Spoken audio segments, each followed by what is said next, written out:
share a little bit of this research that has been a big part of my learning of the instrument, my time here at show. So it's a great pleasure to have you all here, and also everyone from my country, from Brazil, watching from the live stream. Thank you very much. Muito obrigado. So for starting this presentation, what it is about. So the title of my presentation is Singing Through the Double Bass, Pedagogical Connections Between Voice and Bass in the Interpretation of the Music of Giovanni Boresini. So, this presentation is basically a great connection between two things that made the greatest composer for double bass the greatest composer for double bass. So, the opera and the double bass were connected by a genius called Giovanni Boresini. And to guide through this presentation, I divided the presentation into some topics. There are the origins of opera in Italy, the bel canto style, what is that, what are the characteristics, what it changed from what had been done before, then the pedagogy of voice in the perspective of the bel canto tradition, the figure of the virtuoso, Giovanni Boresini and the opera, because for beyond the bass virtuoso, he was also deeply connected to opera, and we're going to see a little bit of that later. And then connecting the voice to the bass. So how can we, students of this wonderful and big instrument, get a little bit of singing, a little bit of melody to the way we play, to the way we practice the music of this composer that is really important to us. Like, other instruments don't know who he was, but we know and we really appreciate what he did for our instrument. So, giving a big overview of the history of opera, because it's really long, it's really large, a lot of nuances, a lot of countries that develop different kinds of opera, but focusing in Italy, what happened is, opera is born from the culture of theatrical performances in the courts. So a lot of theater performances, a lot of plays, a lot of stuff was being done in Italy at the time. But then the combination of music and theater started getting more and more strong. It started getting stronger, and through that combination, opera became something. So in the first styles of opera, it was more about the text than about the music. The stories were more tragedies, comedies. It was basically a theater with songs, with something being sung by the performer. But then it started getting more popular, more theaters started to emerge in Italy, public theaters starting to emerge in Italy, and this art form became big. And with the size that the opera got in that time, different stuff started happening, and different styles started being created inside this big genre that we call opera. And especially the styles started to getting different ways of singing them. So how can we connect the text to the music? And then we're gonna see that the music started taking over the text at some point, especially in the 19th century. So we get to something that we're gonna call the bel canto style. What is the bel canto style, and why there's so much, how can I say, controversy in the term? Bel canto, in the literal translation to English, would be the beautiful singing, the beautiful way of singing. So then we start to question what it is to sing beautifully. So that thing is still today, like musicologists still use a lot of the discussion what it is, the beautiful way of singing, if it can be applied only to one gender, to one country, to one specific way of doing that. But at the same time, most of the musicologists apply the bel canto style to the way of singing the Italian opera of the 19th century. And this way of singing, really melodic, with a lot of ornamentation, with a really sustained sound, Uh, it it was originated when melody took over the text. Because if we go back to Monteverdi, to Caccini, we're gonna see that the text is really important. We have melody, we have singing there, of course, singers sing that until today, but with composers such as Rossini, such as Donizetti, as Bellini, melody took over, and the music was more important sometimes than the actual text. And that was originated by this different way people started to sing stuff. And with this new kind of music, this new way of singing, we started to get the biggest singers at the time. Names like the Garcia families emerged, and that really changed the way opera was sang, especially because these people started to teaching different people how to follow that tradition. And that is what we're going to see now. The science of voice, from magic to practice. If we go back to older methods of instrumentation, instrument methods, and especially singing methods, it was something that seemed a little magical. In what way I'm saying magical? In some books, they actually say, if you don't have talent, stop. Music is something, if you know how to do it, do it. If you don't know, don't do it. If you know how to do it, trio, do it. If you don't know, don't do it. That was music before. But, especially for singers, because instrumental music came from singing, from the practices of singing. And now we started to having someone that took this magical part and say, no, everyone can do it if you have a good method, if you understand what you're doing. So Manuel Garcia II was one of those people that got this content and started to putting together what it is needed to sing right. To sing in a tradition of Italian opera, to sing in the traditional way, but understanding every single moment, every single step that is needed for doing that. So, one really important book by him, if you see the date of publication, 1894, it was almost by the end of his life. It was written when he was teaching in London. He wrote a lot of different books in the art of singing, the techniques of singing. But this one was really interesting for me because, one, originally published in English, used until today, and it's written in a matter of question and answer, as if a student was questioning what to do, how to do, and the teacher giving the answers. And he was one of the first to get the scientific approach, how to sing and also keep this tradition of singing the Italian opera. So, now I'm going to give a brief analysis of what is explained in the book's Hints on Singing. So, the first thing he exposes in there is the voice physiology. How the sound should be produced. What it takes for the sound to be produced. For us, bassists, like how we hold the bow, how the different ways of holding the bow affect the sound. So, understanding the physiology of voice, you started understanding how the sound is produced.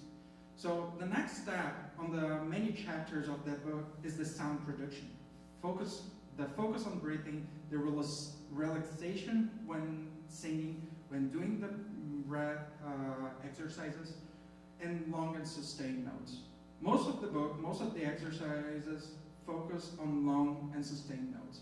So we started getting that to the double bass, to the performance of string instruments that sometimes, actually all the times, if you don't do it in this room or watching the video, of doing long tones every day, we see that this tradition of the long tones, of getting the sustained tones, is something really old, but that is still in practice. It's still used by singers, it's still used by, especially by singers, but of course, string players.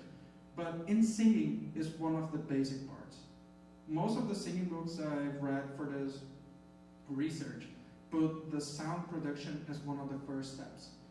So the next thing, getting the sustained tones, getting the relaxation done, it goes for the evenness in the passing of register. In voice, when you started going up or high, up or down in the register, you go through a region of passing of the voice. So if you go to that limit of where your voice, basically, I'm not a singer, just trying to explain the most easy way that I can at the moment. When you go through this limit that your voice can go naturally, you started making some effort. But it's possible to control this effort so that the passing of the register to the next one is really smooth. And that comes from this technical exercises that came before. And that is another thing that you should focus, the evenness of sound, whatever register you're singing in. So from the sustained sounds should focus on the smoothness in the passing of register. Applying that to the bass, how can we apply the sound to keeping the sound all the way from the lowest note to the highest note? So that's the thing that singers do all the time, and we should focus a lot when you do our practice. And then, by the end of the first part of the book, he started saying, exposing the tools for expressivity. And that was really interesting because it shows that expressivity is something that should be worked. Not only something that you have inside of you and you're putting that to the world. You can only do what you know how to do. So some of the expressivity things that he put there as the mezza di voce, the crescendos and diminuendos, the swells on long notes, the control of the tone, understand how you're gonna change the physiology.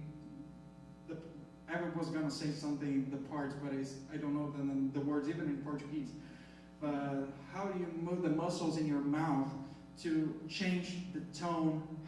What tone is specific for a certain passage or not? So that is exposed by the end of the first book. Then trio, vibrato, how to do that, when to do that, and other tools that we're gonna use to be expressive. Then we get to the second volume of Garcia's method that is more focused on expressiveness. So the first step that he gives to us is to analyze the lyrics. What is the lyrics saying? What are the lyrics saying? How can I express what is said by the lyrics? And from there, we started getting a little more deep in phrasing, how to breathe, where to breathe, how long is the phrase, how can we emphasize the smaller phrases within the big phrase. And the next step is how effectively we do that. We get a part, how we do that. This analysis of music before making the sound. And of course, by the end, the experiments on expressivity. Now you have all the tools you need to do an expressive playing. Now you can do it. But it's something to be worked. Expressivity by itself is basically the last chapter of the second book. So it's something that should be worked and worked hard before you really put that as a perspective. And then another thing that is really important for us, because we deal with that all the time, the cadenzas and ornamentation show the wealth of performers' technical resources. So again, we can't do what we don't know how to do.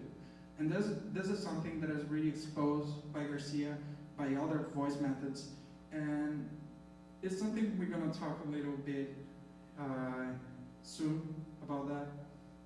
So again, expressivity comes with the mastering of the technical tools.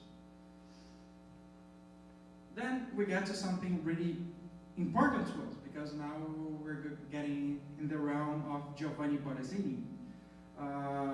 And the figure of the virtuoso was really important on the way we play, the way we practice.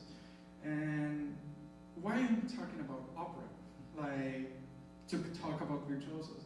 Because most of the Italian virtuosos, Paganini, Bottesini, but also Liszt in the piano, for example, got together the traditions of opera, the connection between the public and the music to make their careers.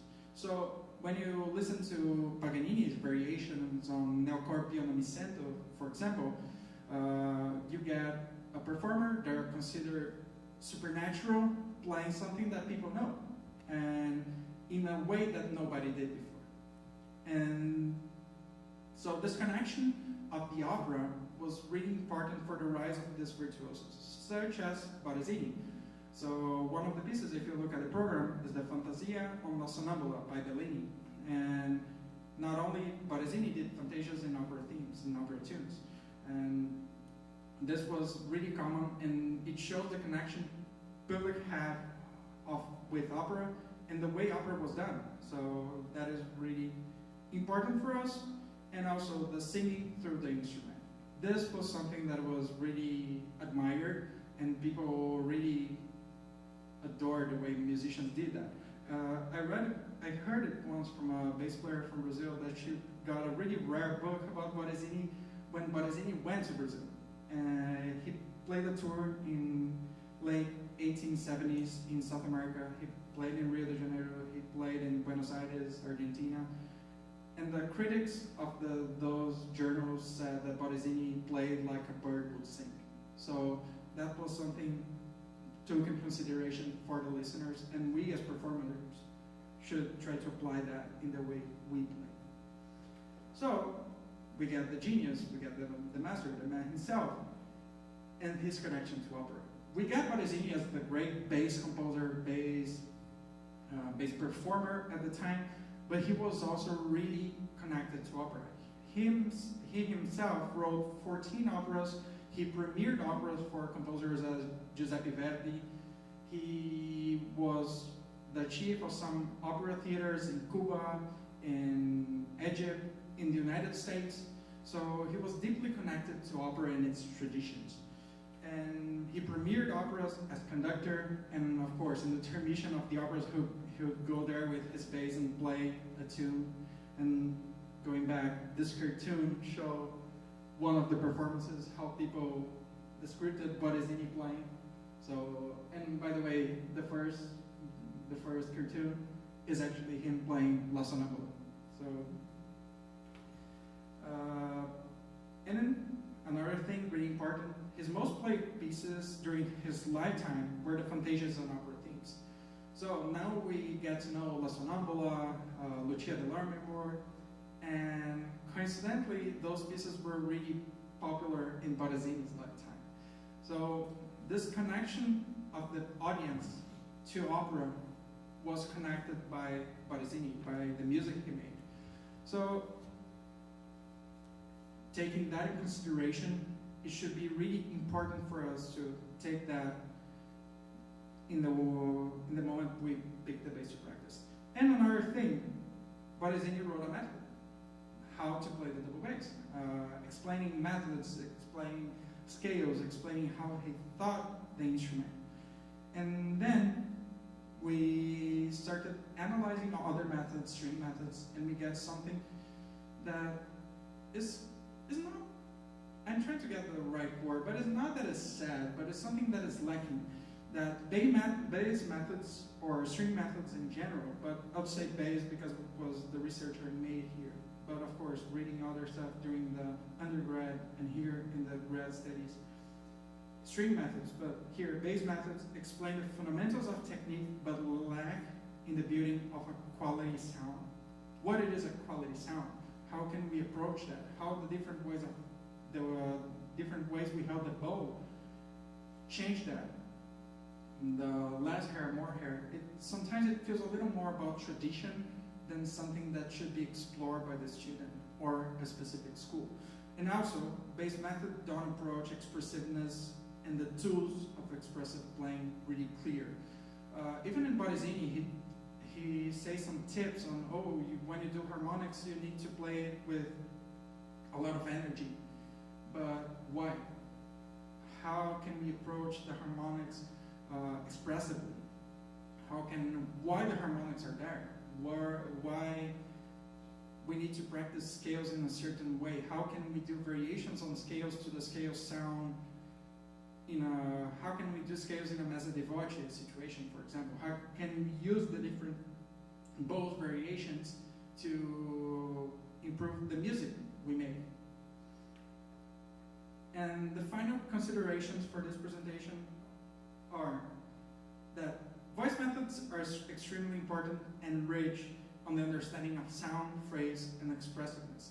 And I think that all players, especially string players, should go there together of the understanding of the bass pedagogy. Why? Because voice methods are really complete in that sense of the basics of sound production, of understanding what you should do to get a sound, to get confidence of what you're doing technically, to then get to a performance level. And if we analyze and put together to the scales we do every day, to the long tones we do every day, I think we can achieve much more, and especially for us bassists, considering that our biggest composer was so deeply connected to opera, to singing with the instrument. We should take that in deep consideration every time we pick the bass, especially to play his music. Thank you very much. Hope you enjoyed the pieces. And by the way, the selection of pieces I put exactly to show the contrast in Bottesini's music and the different ways he approached the singing with the instrument, and also this amusement of the opera, of the themes of opera. So the first piece, Elegy number 3, is really melodic, really deep, really emotional.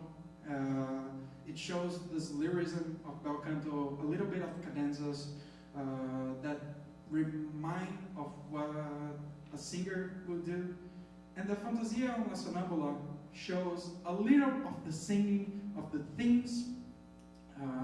You're gonna listen to the first theme. The first theme from the opera used in this piece is a theme that will be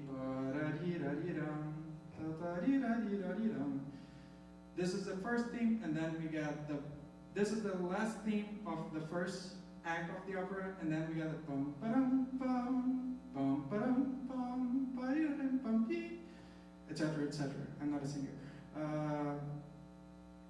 And then he plays with those themes. He gives to audience what the audience would expect, and then he subverts it. It's a really fun piece. I really enjoy playing that, and hope you enjoy too. Thank you very much.